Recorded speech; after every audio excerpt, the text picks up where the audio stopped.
In this bonus episode of JCT's Fascinating Hobbies, today's hobby, we look at the power supply from the Packard Bell.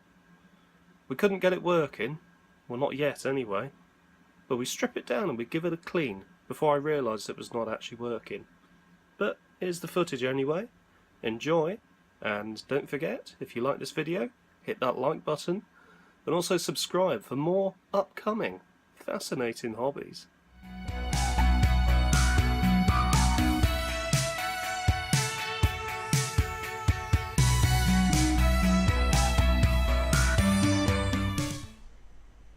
So, having removed the power supply, I wanted to take a look and give it a clean up to see if it would actually work.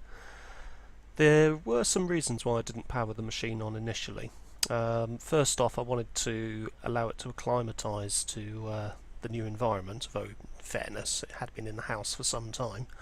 I also didn't want to turn on the power supply without first inspecting the inside of it, just to see if there were any blown capacitors. If there were, it wouldn't have even been viable to turn it on. There's also a suppressor capacitor in there as well, which I just wanted to have a visual look at to see if there were any cracks on it or anything like that. Usually you can't see any hairline fractures on these capacitors, but if there was any obvious damage, again I wouldn't want to turn the unit on because I would end up with a puff of white smoke.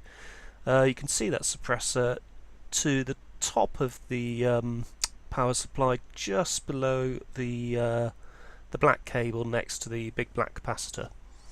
So initially I wanted to see if I could get it to work, and I wanted to see if a simple cleanup would actually sort of spring it back to life. Unfortunately, with this particular unit it was not the case, and what also happens a little later in this video is I actually break that all-important plastic rod, which was a little bit embarrassing. So I'm going to let this video continue, and please enjoy the video, and also if you are interested in seeing more of my fascinating hobbies, don't forget to hit that like button and also to subscribe. Thank you very much for watching, and enjoy the rest of the presentation.